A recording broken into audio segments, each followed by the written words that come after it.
but this is the first time that we've had two of the three presidential candidates pandering to Bitcoiners. We are getting to the point where politicians need Bitcoiners, but Bitcoiners don't necessarily need politicians. But obviously there were some missions that were more critical than others if or when we got into a kinetic fight. Patriotism could not be higher than it was on September 12th. You fast forward over the next 20 years, for me, there starts to be a little bit of estrangement and delusionment where I start to lose sight of what we're really doing. Hey everyone, and welcome to the Bitcoin Way podcast. I'm your host, Michael Jordan. I just finished a fantastic conversation with Adrian Cercenia, who is a former military cybersecurity expert. This guy's got quite a story, and we talked about a lot of things. We talked about his background in the military, his experience there, what led him to cybersecurity, some of his tips and tricks and best practices on that front. But we also talked a lot about a lot of the assault on free speech that we've seen in recent weeks and months, and some of the tools that he is using and considering as he thinks about censorship-resistant options. And we're fortunate to live in an age where some of those are becoming available. Bitcoin, of course, being the monetary use case for free speech. So I hope you enjoyed this conversation as much as I did.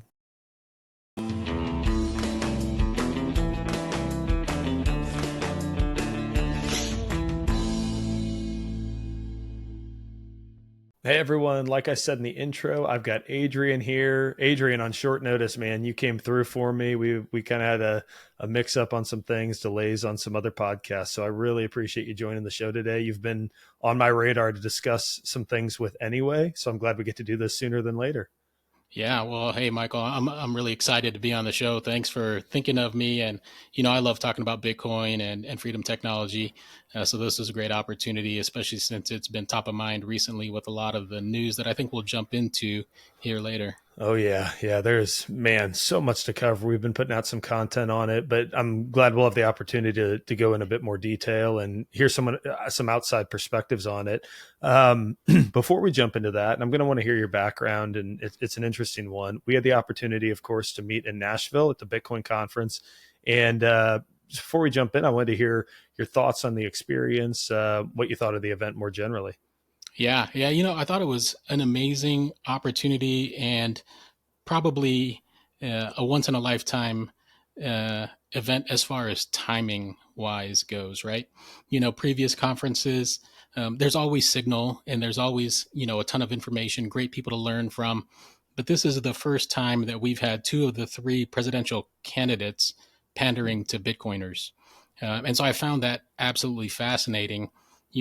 We are getting to the point where politicians need Bitcoiners, but Bitcoiners don't necessarily need politicians. So it's a pivotal point. And I think we're going to look back on it and say, hey, this is potentially one of the times where there was a massive shift, not only in the Overton window, but as far as, legitimacy, acceptance in the public's eye of Bitcoin. We've been fighting Bitcoin, or Bitcoiners have been fighting, over a decade of negative news, whether it's, been called a Ponzi or a scheme or a scam or any of these other things. And so all of this culminating in Nashville, I think really brings a lot of legitimacy to the entire industry. Yeah, I completely agree. It was, I think there was a lot of political pandering, obviously, and that's kind of the complaint of a lot of Bitcoiners. And, don't rely on your local politician or your national politician to be your savior. But I think, the Overton window shifting, and this is becoming, it's fair game for discourse now, where, the last decade, it just, it's one thing after the next. It uses too much energy. It's, it's a Ponzi, it's whatever.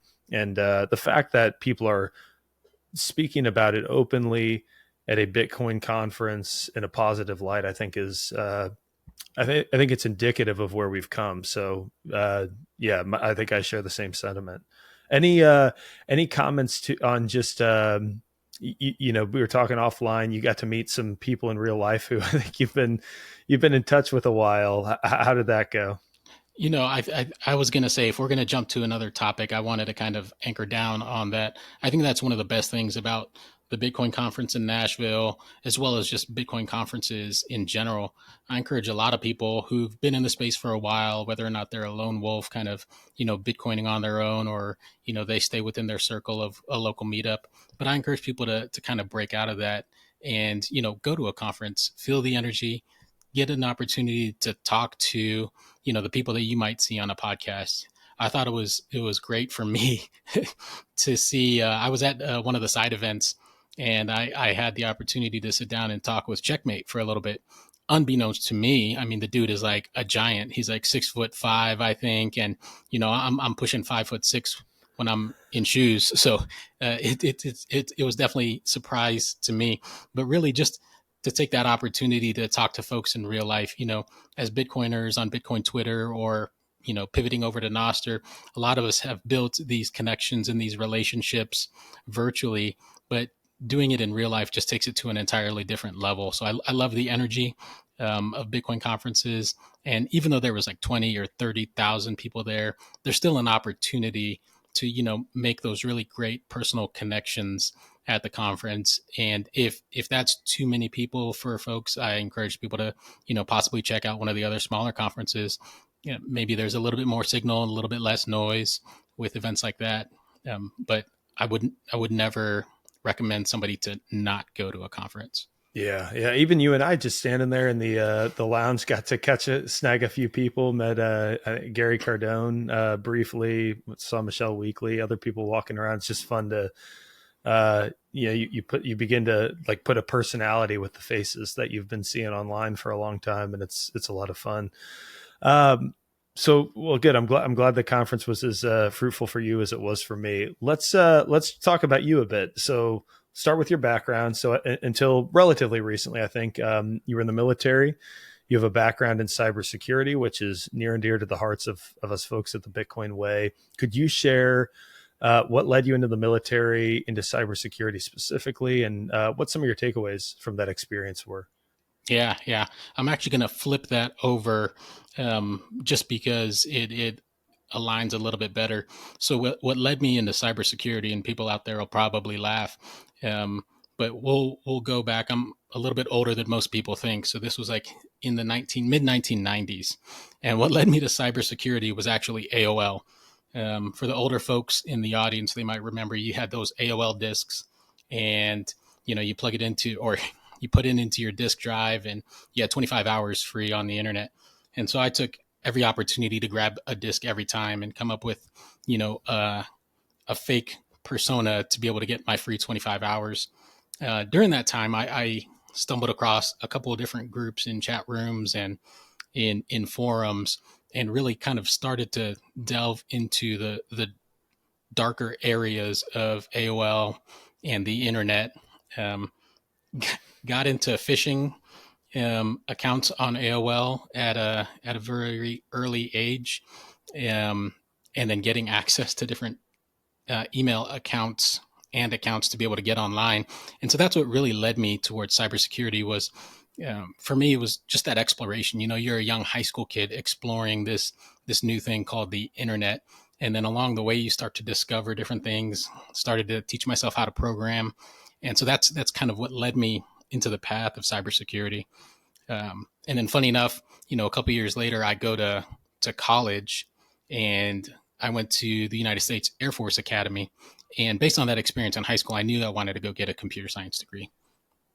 And I think it was like my second class in the computer science department, and it was related to, let's call it Uniform Code of Military Justice. Most people with military ties would understand that as UCMJ. And the UCMJ and the intersection of cybersecurity. And it was like eye-opening and kind of scary for me to realize, hey, a lot of this stuff that I've been doing is now prosecutable. And so really it's like, hey, take that black hat off and, really pivot towards more of a gray hat and eventually towards a white hat. And that's what led me down the path. So I ended up getting my undergrad in computer science 4 years later, and then commissioning into the United States Air Force. Did the majority of my time in information technology and cybersecurity. And so I'll kind of pause there if there's anything you want to dive a little bit deeper on. Yeah, I'm curious what that looks like in the military. Like, so I worked in. I mean, I was always in sales. I never my graduate degrees in cybersecurity management, but I was never a practitioner. And I sort of have this view of like corporate cybersecurity compliance, like all these components. What exactly are you doing in the U.S. military? And I know there a range of hats you can wear, but for you specifically, like what was your day to day? What problems were you trying to solve? Sure. So there's definitely an evolution of it over the course of 21 years in the military. When I was younger, as a first lieutenant or as a second lieutenant and a junior captain, a lot of that was primarily focused on information technology, service delivery to folks. We're talking about the in the Air Force, we're talking about the warfighters who are the pilots. Being able to enable their mission was the primary focus. Later on, we started to pivot away from, an ISP like service delivery and more to defending that network and identifying critical paths within the network that are the most important and what we want to defend the most. And as I progressed in rank, obviously that meant that I was more hands off keyboard and leading the next generation of troops who were on keyboard. And like you said, whether that's compliance, whether that's a vulnerability index on, what needs to be patched on a particular machine, what is the current state of routers and switches, and what is the critical path of each of those routers and switches, what type of loss can we accept while being able to continue that mission, and then who are the primary mission owners. Not to talk down to any particular career field, but obviously there were some missions that were more critical than others when, if or when we got into a kinetic fight. Yeah. So the higher you elevated in rank, the broader your what you would oversee became. Would that be a fair assessment? Yeah, yeah. So as a commissioned officer in the Air Force, and later I pivoted to the Space Force for other reasons. But ultimately, as a commissioned officer, your trade craft is a lot of leadership. The more senior you get, when you're a young officer, you have that opportunity. Obviously, you're still leading people, but you have an opportunity to get hands on and get a little bit more technical. But the Air Force and the Department of Defense does not want to pay, a major or a lieutenant colonel to be hands on keyboard. They want to be able to utilize you to be able to speak that technical language, translate that, whether it's down to the technicians who are hands on the keyboard or translate it up to the colonels and the general officers so that they can understand the ramifications, the first order and the second order effects of the decisions that they're about to make. Okay. So I've got a few questions that come from that. I guess the first is just sort of broadly, how would you describe and rate, so to speak, your experience in the military, in the Air Force? There I almost feel like this is a trick question, but there are many facets of it. Um, so I commissioned in 2002, and the timing of that is important. I started at the Air Force Academy in 1998, so obviously there was a pivotal moment right in the middle, and that was September 11th, right? And patriotism could not be higher than it was on September 12th. I had already signed my name to the dotted line. I knew where I was going. Less than a year after that had happened, and so I was already on that trajectory and on that path. And the events on September 11th um, changed that completely. When I started off, we were focused on near peer adversaries and threats. We were coming out of the Cold War, and all of a sudden it pivots and it changes, and we're looking at counterinsurgency and terrorists. And so that changed a lot. Um, you fast forward over the next 20 years, and there starts to be a little bit, for me, there starts to be a little bit of estrangement and delusionment, and where I start to lose sight of what we're really doing. And so I'll table that and I'll really pivot into a more positive note. My 21 years in the military, I would never, ever give that up or even wish to go back on it. The people, the relationships, um, are the best, absolute best part of my military career. A lot of the friends that I've made are my closest friends. My kids call them uncle or auntie. They look to them, and I hope that they provide a an example of what good relationships and what healthy relationships look like between um, adults and friends. And so, yeah, I would never um, try to go back on it, but it was one of those that, just like any relationship, there's ups and downs and there's roller coasters. But I thoroughly enjoyed my time in the military, and I would never go back on it. Yeah. So we hear a lot about cybercrime, cyber terrorism. They're sort of it's the new flavor of kinetic warfare, is this more passive, insidious. I'm curious, with I don't know what, an 800, $900 billion military budget. How do you view the U.S. in particular as ranking? Is like, are we state of the art? Are we on top of the sort of this brave new world in which we find ourselves? Are we prepared for cyber warfare, so to speak, and in a meaningful way? I mean, I imagine we're much further than, excuse me, than many countries, but with adversaries like China and so forth, is that something that you feel confident as as you retired and pass the baton along to the next group? Yeah, I think so. I'll take this from two avenues of approach, right? Number one, from a technical perspective, I think that the U.S. military and the U.S. as a whole is absolutely prepared for some sort of increased tempo conflict in cyberspace. But, and kind of the other avenue of approach is, um, are we ready from a senior political civilian decision maker perspective, right? And I'll look through the lens of like a Vietnam, or fighting that counterinsurgency fight. There were opportunities in both of those conflicts to absolutely decimate the adversary, right? But there were also many situations where self-imposed handcuffs were placed on those capabilities to be able to limit the collateral damage. And so, will we see something like that in a large scale conflict in cyberspace? I Mm. don't know. Unfortunately, in the United States, the regime changes very often, whether it's, the presidential election cycle that we're in now, or the midterms. There's always a constant churn in the political leadership, and rightfully so. I'm not saying that that's a bad thing. We need fresh ideas and we need fresh people to be able to bring those different perspectives into the political landscape. But ultimately, does that hold us back? Are we going to, in some future conflict, are we going to handcuff ourselves again and then get into a longer, protracted type of conflict? So it's not so much the technical or the physical capability, but rather the will to in the political ability to execute properly and efficiently. Is that sort of what you're hinting at? Yeah, yeah. I mean, I think will is part of it. The other thing about politicians is, right, wrong, and different. A lot of them often look to the future.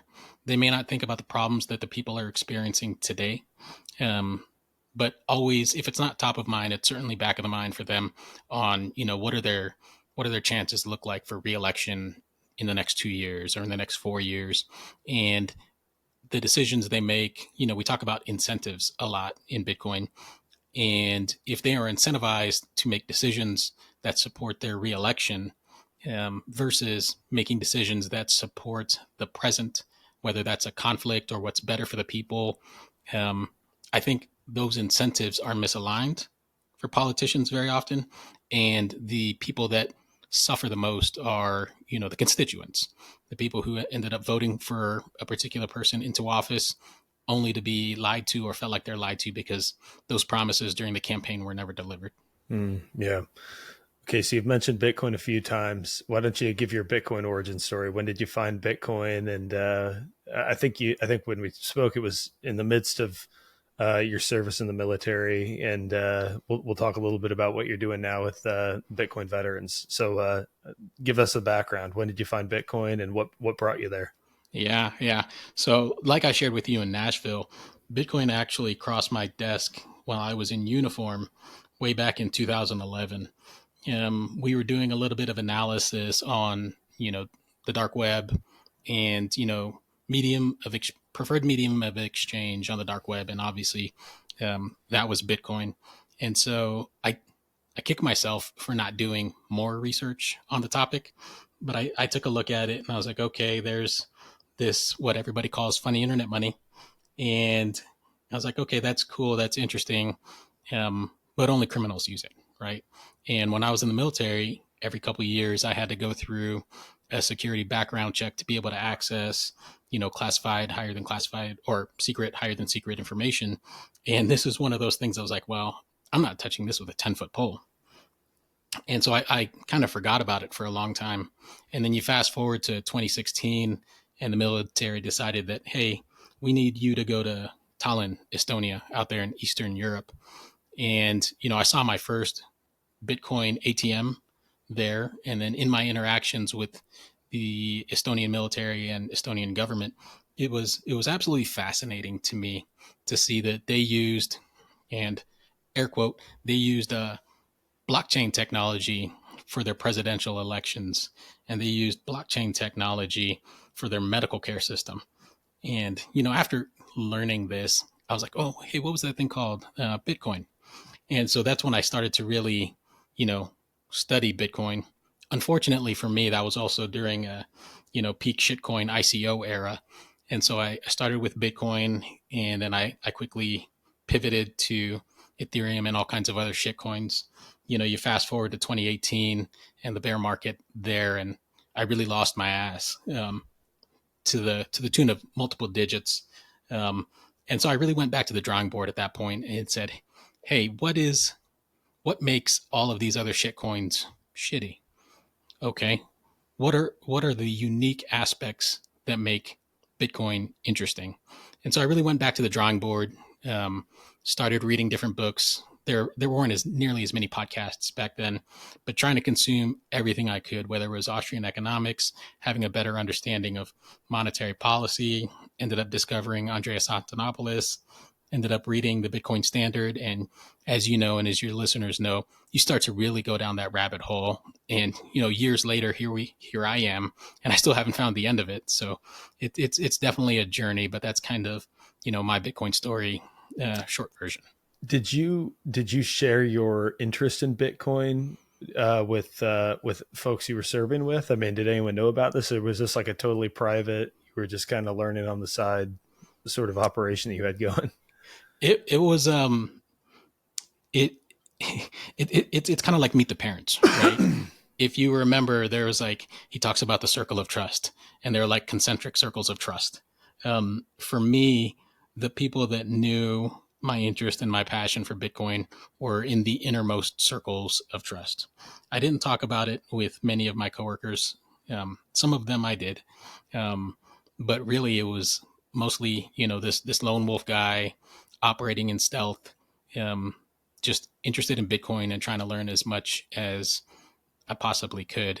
And it wasn't until I finally separated from the military, that I came out of stealth mode, so to speak, and really started being a lot more active on social media, um, about Bitcoin. For those years prior to that, I was like, creeper lurker guy on Bitcoin Twitter, reading only, never liking anything, just because I know the tentacles can run deep, and I didn't want there to be that much association with me and with Bitcoin.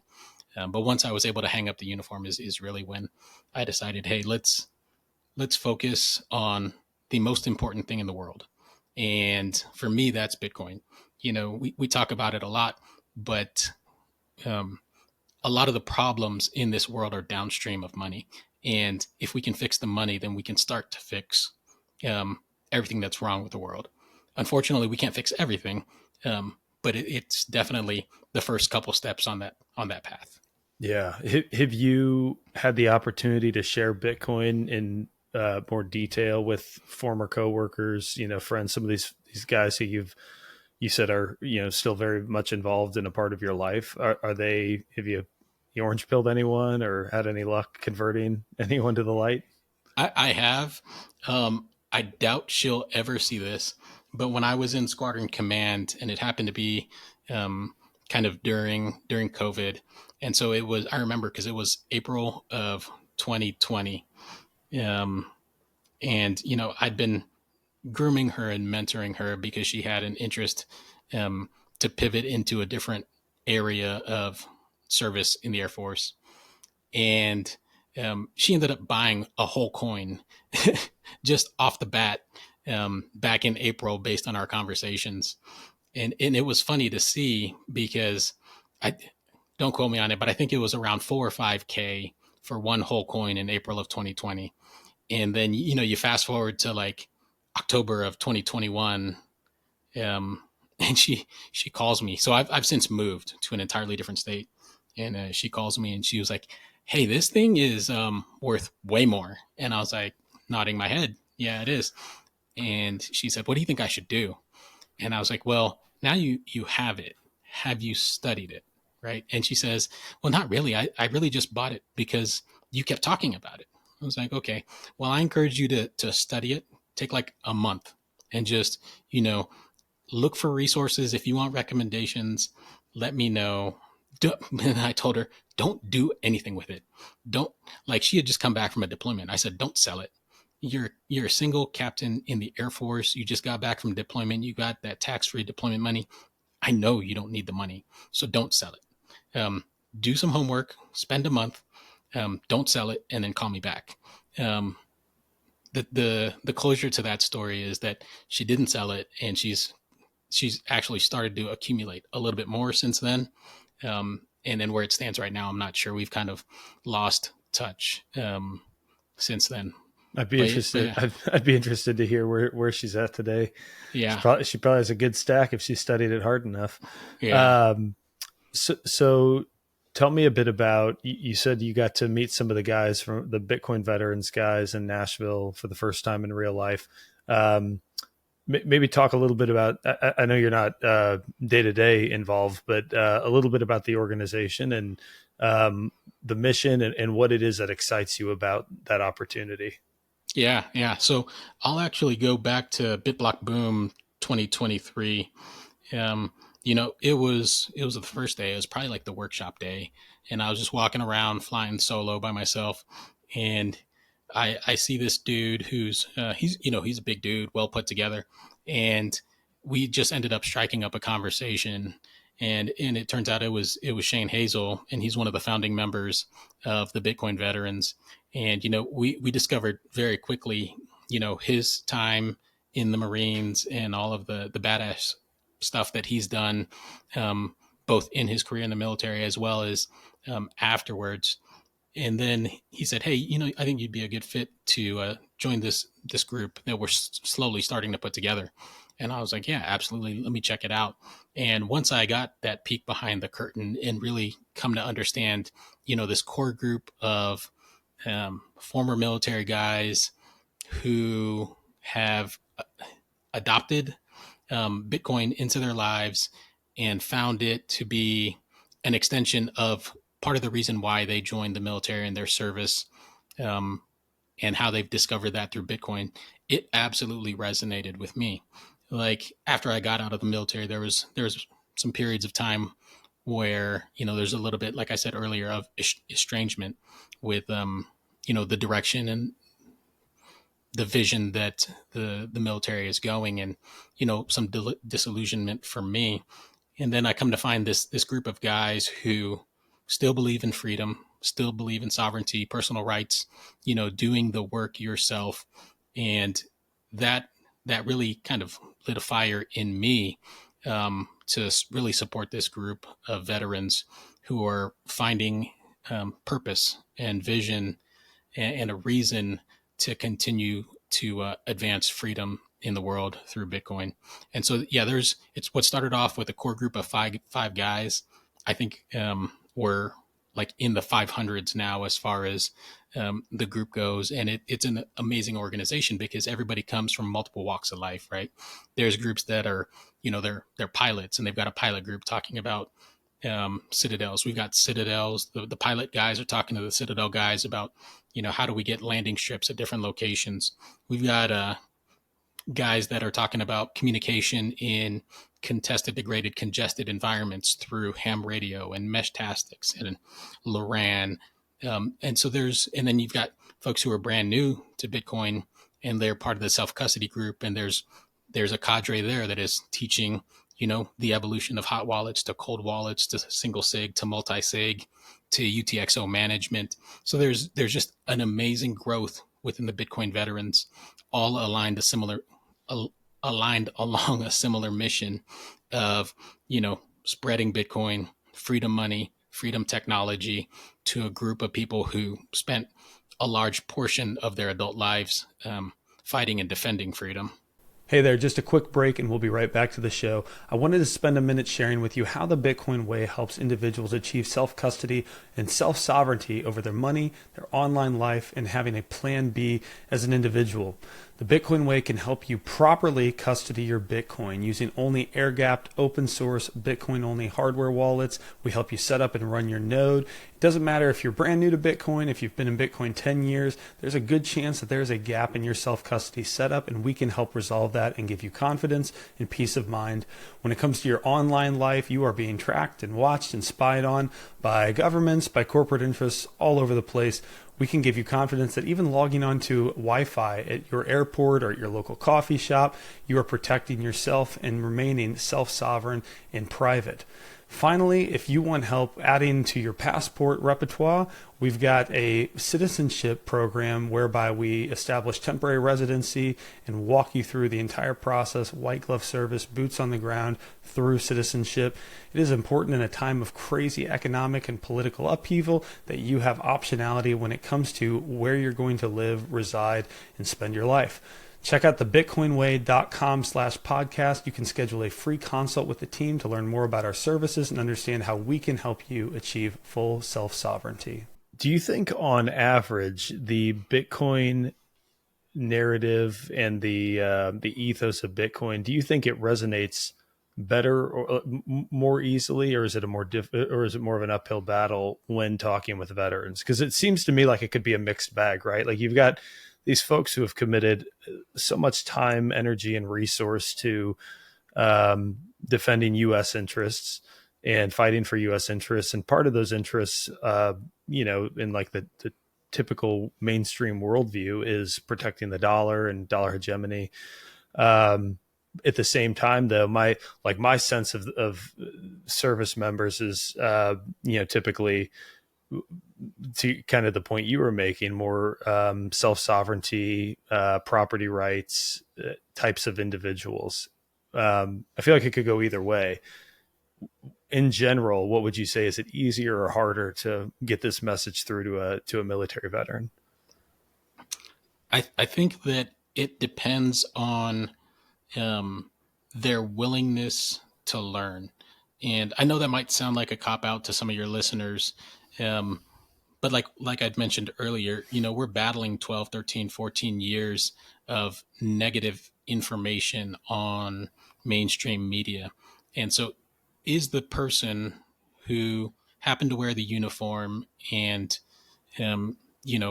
signed their name to the dotted line to be able to defend the rights and freedoms of the United States or whatever country that they've served in the military, but are they willing to learn? And are they willing to unlearn what they thought they knew? And so it's a case certain by type case. of person. Yeah, it's a certain type of person. Like, for example, I know some folks who they might still be in the military or they've recently separated from the military as well, like I did last year, who are unwilling to, crack open the book. They've seen that, hey, it went down 80%. It's funny. It was like a couple months back, I got a text message from a buddy of mine and he was like, there's no trust in Bitcoin. I don't know why you're committing to it. And then it was like, not even a couple weeks later, and it was back to exactly where it was. I thought about gloating to him, but that's not in my DNA, so I didn't. I let it slide. But I think ultimately, people who aren't willing to learn only see the negative, and when it's on a tear, it's not on their radar. And so I think that's the biggest challenge: is how do you combat those decades of misinformation or just flat out false information, and really start to open someone's eyes to the possibility of Bitcoin and all that it can do for this world. Yeah, yeah. Well, I think you're that. I think that's a good answer. I mean, how willing are you to learn? Because I think that goes for anyone. I mean, I would say that pre-Bitcoin, that today my values still align very much with my pre-Bitcoin years. My opinions on particular events, institutions, you name it, have changed immensely, though. Right, like how I sort of take what I believe to be true and apply that to, what I think makes sense in the world is very different. So, uh, I think what I've noticed is that in order to get Bitcoin, you have to at least be curious. And if you're just not curious and you're set in your ways, and it's going to take you a lot longer. And I guess that's the we all get Bitcoin at the price we deserve sort of thing. So no, that makes sense. Uh, so hey, I want to shift topics because I've got a cybersecurity expert, a guy with a lot of experience here with me, and man, we have seen some crazy. I don't think a lot of people appreciate just how crazy some of the crackdowns, like the assault on free speech, is in full swing. This is a war being waged against us. We've seen censorship in the UK. I mean, they're literally making room in prisons by sending violent criminals back out so they can put social media memers in behind bars. And the Telegram CEO and founder was arrested in France earlier this week.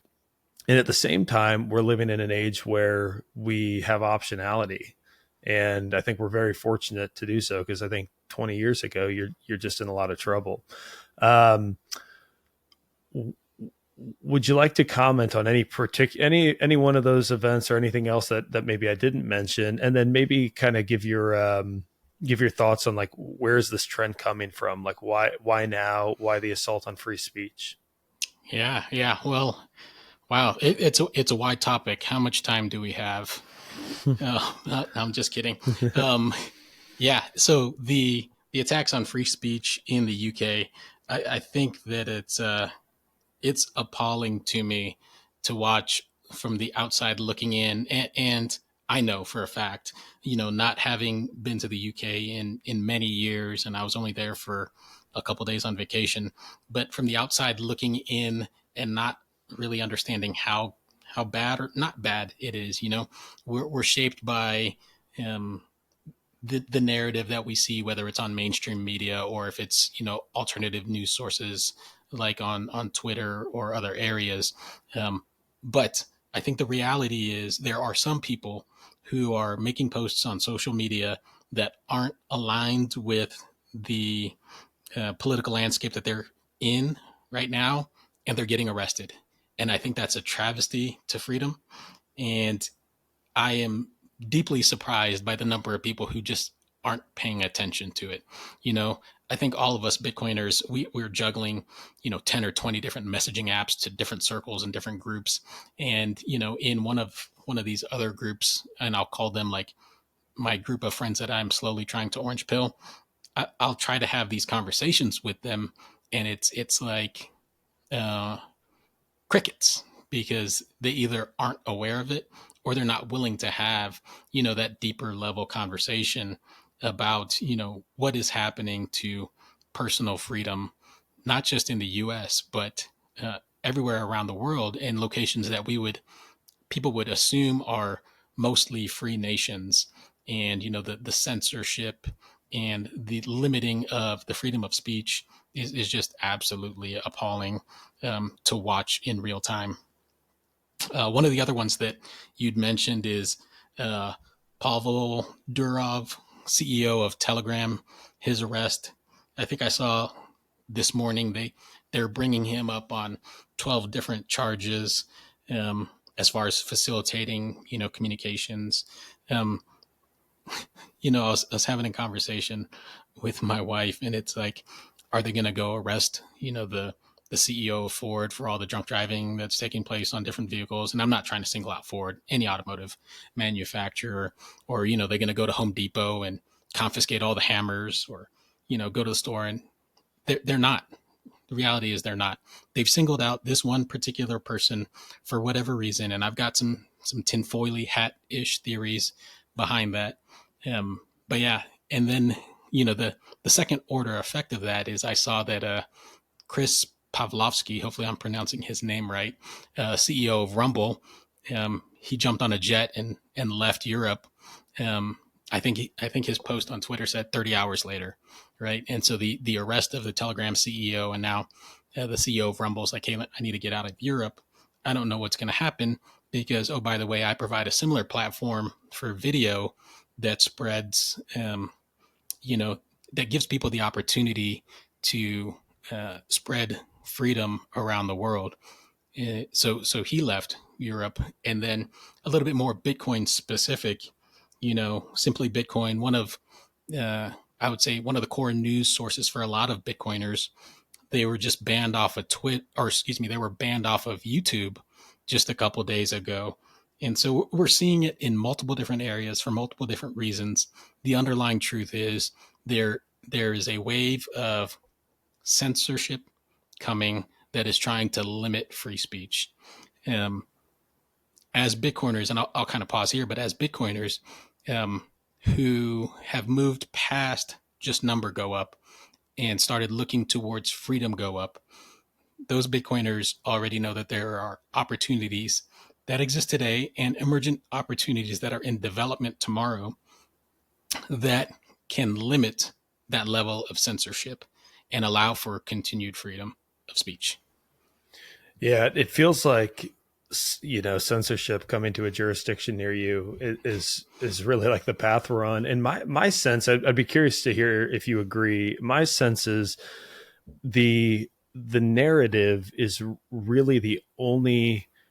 It's like that last thing that the powers that be, politicians, the IMF, whoever it is, it's the last thing they really control. And in the last couple of years, it's they've lost control because you do have these Telegram, Signal. You've got love him or hate him, Elon Musk. I think they view as a threat with X. Other open source protocols, obviously, that we'll touch on here. And then just folks like Joe Rogan who just kind of say what they think, and again, love him, hate him, agree, disagree, doesn't really matter. This new push toward independent media has completely spiraled their ability to maintain that narrative en masse, and it feels like they're just grasping at straws here, trying to do what they can, and my guess is really to coerce and scare a lot of these other founders. I mean, the Rumble CEO getting out of Europe and 30 hours later, I think is a great image of what that looks like. And I think the question is, will they be able to break some of these people and coerce them into, giving up encryption keys, shutting down, whatever it is. They've already done that with some of the Bitcoin companies here in the US, some wallets and the Samurai guys. I think you could argue that's just an extension of the free speech that they're trying to take down. Is that sort of how you view all of these circumstances? Yeah, 100%. And actually, there was one that came out last night that I'll try to use as a vignette, right? So, Mark Zuckerberg, he released a letter last night to one of the senators about, basically it was an admission of actions they took in 2020-ish timeframe related to throttling information on the Facebook platform, censoring some levels of information. And so, if I were to zoom out, and I would say that, the CEO of Facebook is admitting that they were pressured by the US government and the administration to do these actions to limit freedom of speech or to prevent the message getting out to the masses um, is an absolute infringement. And then you apply that to all of these others, whether it's Telegram or Instagram or, like you said, um, Samurai, Wasabi, any of the little bit more Bitcoin focused areas. Yes, they're transactions, but that is a form of communication and a form of speech. And my personal opinion, I don't think that the government should be involved in censoring and throttling, you know, a person's legal right to be able to communicate and transact. Yeah, I think that's a good position to take. So we've sort of hinted at some of these newer decentralized protocols for mitigating against the threat of censorship in our lives. Nostr Keat is one we use for our communications. What are some of these tools that you're either actively using or you view as promising, or perhaps the future of free speech and censorship resistant speech? And what sort of direction do you think that these new technologies are taking the world? Yeah, yeah. So let me tie the previous conversation to this one. Mm-hmm. Hopefully, it doesn't come off too tinfoil hatty. But I, No, I you don't have to personally, worry about that here. You put your tinfoil hat on, man. You're yeah. welcome here. But I find it interesting that the Telegram CEO is arrested, but the Facebook CEO is not. Um, and they provide Facebook Messenger, which is on many people's phones, and people use it under the assumption or the guise of end-to-end encryption, right? Um, so I find it interesting, and this is where the tinfoil hat comes in. Uh, is it because one has not been um, coerced or co-opted by the government, aka the one whose CEO got arrested, and is one um, already been coerced or co-opted by the government, and that's why that particular CEO um, is not arrested, right? And so the problem that I see with those types of services, and we'll call them, early end-to-end encrypted communications platforms. The problem I see with those is the centralization of servers, right? Just like we saw with Samurai as an example. They take down Samurai, they get access to all of their servers, and whatever information or logs that hasn't been wiped is now, safe to assume uh, under government control. Um, could that also be done with all of these end-to-end encrypted platforms on centralized servers? So for me, the exploration then is, what are decentralized end-to-end encrypted services, either currently in use or emergent, that people can start to explore and research? And like you mentioned, I think that Nostr is one of those that is an excellent candidate. Keat, like you mentioned also, and we talked about off recording, is definitely another one. And then one that I've personally been researching is Simplex, and I think Simplex is extremely interesting, at least for me, because the relays. So it doesn't have centralized servers; it has relays, very similar to Nostr, but those relays could be run on something like a Start9 node.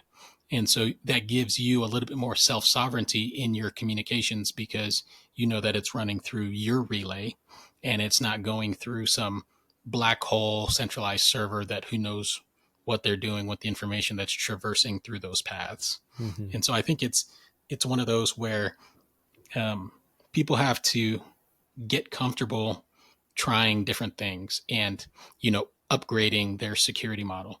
It's funny to me sometimes when we all have friends probably who every 1 or 2 years they're upgrading their phone to the newest, latest and greatest iPhone, or they're upgrading their car, or they're upgrading their TV to the newest thing, but they don't ever take the time to upgrade their security model. They'll do hours of research on the newest Samsung TV versus the newest Sony TV and which one has the better picture and the better blacks. They'll spend hours doing that, but they won't spend 1 hour, just assessing their security model and looking at how they can improve, or where are the weak points, where are the choke points in their security model to make them a little bit more safer and sovereign in cybersecurity. Yeah, and I mean, what you're talking about here resonates because that's a lot of what the Bitcoin way does. Besides self custody, is like online privacy, de-Googled phones, and then as an extension of that for the sovereign individual, Plan B options. So I'm curious. So I got to meet Matt Hill, who's CEO of Start9 in Nashville, and I had him on the podcast a while back before we'd met in person.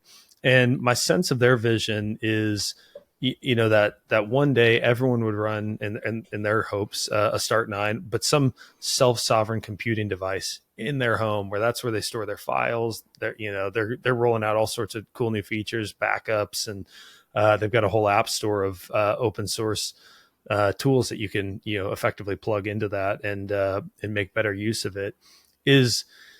Is the way you see the world, and maybe this is like putting on your like your rose colored glasses, but is the way you see the world 20 years from now that in best case that everyone is running their own server, so to speak, but it's plug and play. It's very easy. It's intuitive because obviously, like right now, you don't have to be a cypherpunk to use Start9, but you have to be an early adopter. Like I think you and I are probably anomalies compared to the general population. Most people I know would open that box and have no idea what to do with their own server, right? But someday could a tool like that be serve as a relay for Noster? And I don't know the underlying technology. I haven't dug into it, but like a relay for Keyed or Simplex, as well as this is where you host your files. You don't need to trust, any of these big brother, big tech companies. Is that sort of the way that you envision the world going over time, or do we need to feel more pain for us to get there, or do you think we're gonna kind of continue to revert back to sort of a trusted system where you've got a few big tech monopolies that hold everyone's information? Yeah, so I think that if we zoom out, the pendulum, in this case, the pendulum certainly swings back and forth, right? Way back when we had mainframe computers, and then the pendulum kind of swung to personal computers, and the emergence of the internet, and the pendulum swung back to cloud services. Um, and now I think kind of what you were alluding to, I think that pendulum is swinging back, and it's going to be, I don't want to host my information on an untrusted third party. Instead, I want to be able to host it um, on hardware that I control. And I think that that's going to be something like a Start9. I think it was Naval Ravikant who said, look at what the nerds are doing today, because that's what everyone is going to be doing in 20 years. And I think that, some people don't like the term, but I kind of embrace it. I think a lot of Bitcoiners are nerds, myself included. And, when the Bitcoiners and the nerds of the world are exploring self-sovereign computing in their home, away from, big tech, and away from cloud service providers like Amazon or Microsoft or Google, and they're looking to host it themselves, I think that's an indicator that what the nerds are doing today is what everyone is going to do 20 years from now. Mm. So I think you're spot on. Okay.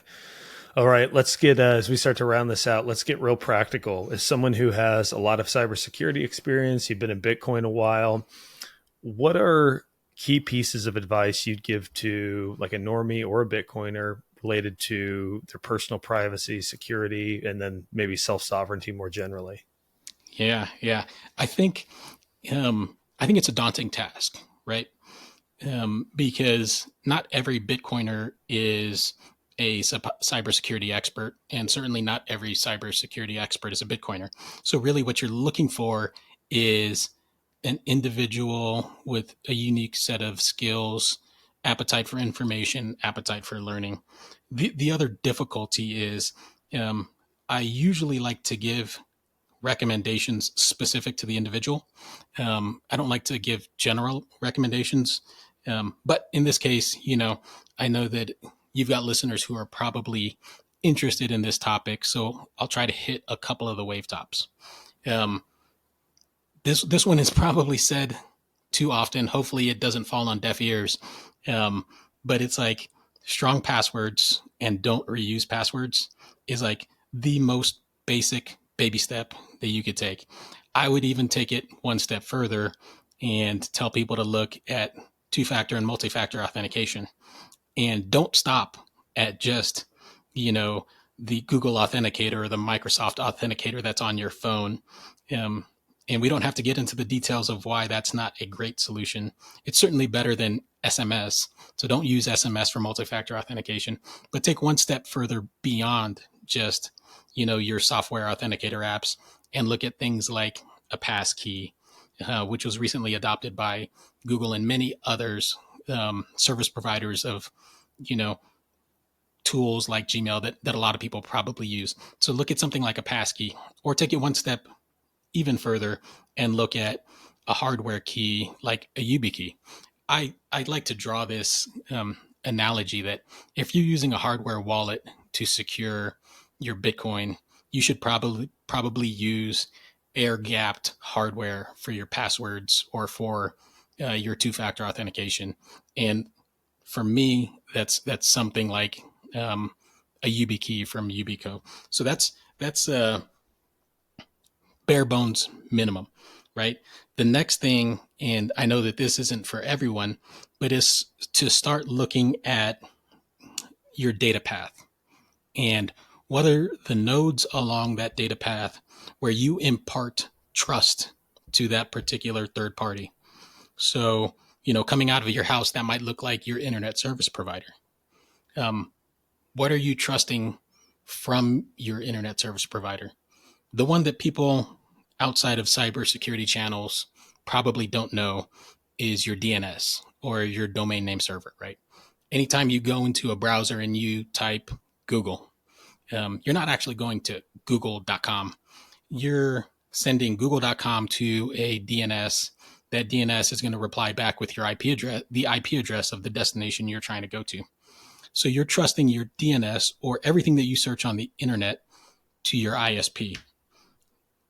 What if your ISP is providing you malicious or bad IP addresses that you have to connect to? So that is one of the trust areas that you are imparting to your ISP. And then from there, what's next? Are you connecting to social media? How much information do you have shared with social media? Or, are you doing geographic lookups on maps.google.com? Really, it's just to follow that data path of what you do on a regular basis, and then where you impart that level of trust to those things. And then once you've done that assessment, the next step is, okay, what can you do to protect or mitigate the level of trust that you've assigned to those nodes within that path? So one of the things that I like to tell people as far as DNS is, you don't have to use your ISP's DNS. Cloudflare has an open third-party DNS that they say they don't log. Google has one. There are a number of opportunities. I think it's like 1.1.1, 8.8.8, quad nines. People can go out there and kind of Google it. So you take that level of trust away from the ISP. The other one is, okay, if you've done that, well, your ISP might still be able to see the traffic that's traversing along that line because you have to use them. So again, you might have other opportunities here. Bitcoiners are very familiar with tools like VPNs and with Tor as a way to either anonymize the traffic that is being moved or to obfuscate, encrypt the traffic. And so really it's, if Bitcoiners are willing to show the proof of work that they've studied the underlying technology, it's also worthwhile to show the proof of work that they've gone through and they've assessed, their security model, where they place trust in third parties, and then what can they do to mitigate those levels of trust. Yeah. Great answer. Alrighty, last one for you. This is one I ask everyone just for fun. What is an unpopular opinion that you hold? And you get bonus points if it's unpopular, even amongst Bitcoiners. Wow. Um,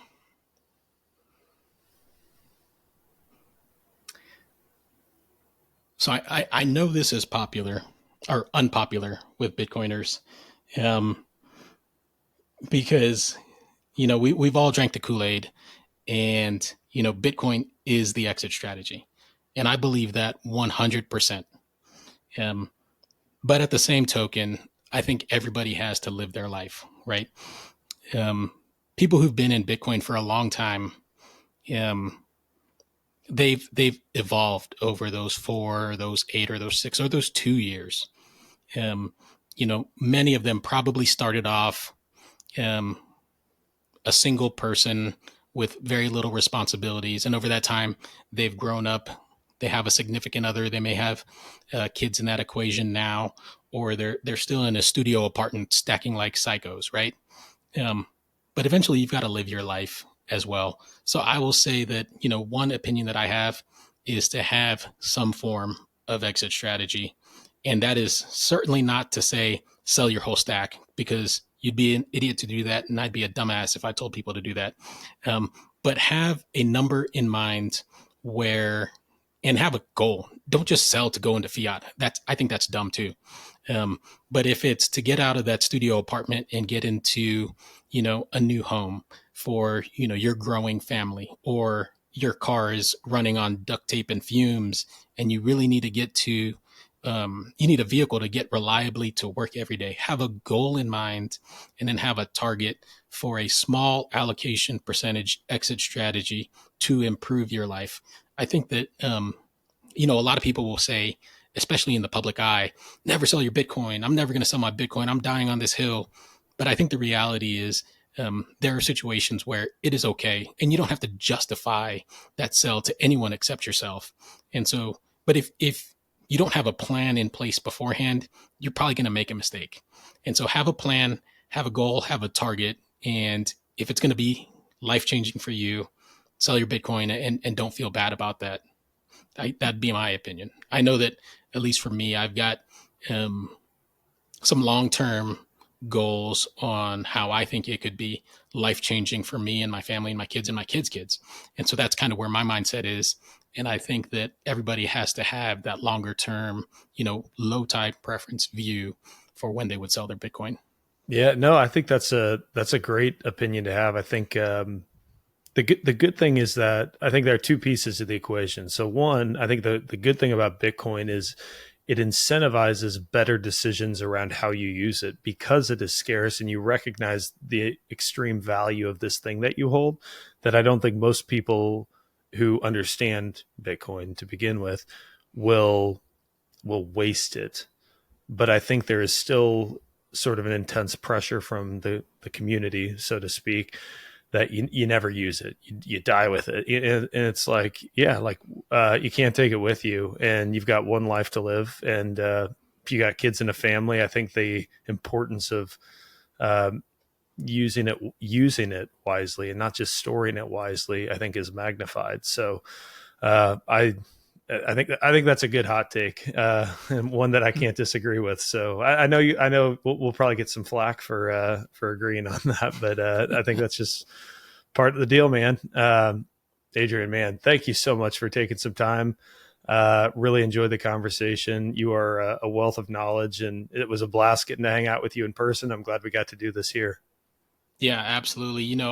I still think back on that day. We were at a Anders pleb party, and I saw you, you saw me, but we weren't sure if we were each other. And so we started to kicked off that conversation, and I'm super humbled and glad that we had that opportunity. And then we bumped into each other again in the conference hall and had some great conversations. So I think it was great, and I look forward to catching up with you more in person. Yeah, man, so much fun. Glad we got to, and glad we got to do this as well. Thanks so much again, and cheers, brother. We'll talk soon. All right, we'll see you. And that's a wrap. Again, I hope you enjoyed the conversation. I forgot at the very end of the episode to ask Adrian for a handoff and to share where you can find him. I think in talking with him, the best place is probably on Twitter, X, whatever you're calling it, and it's his name. So it's at Adrian Cercenia, Cercenia, and I think he said his pinned tweet is his NPub for Noster. So if you want to find him there, he's obviously using that more and more frequently. As always, thank you for tuning in. If you want to learn more about the Bitcoin Way, go schedule a call with the team, thebitcoinway.com/podcast. We help with self-custody. We help with online privacy and security, really a lot of what we were talking about in this conversation today, and Plan B, residency to citizenship options as well. So again, that's thebitcoinway.com/podcast. We'd love to talk with you and hope to see you there. Until next time, this is Michael signing off.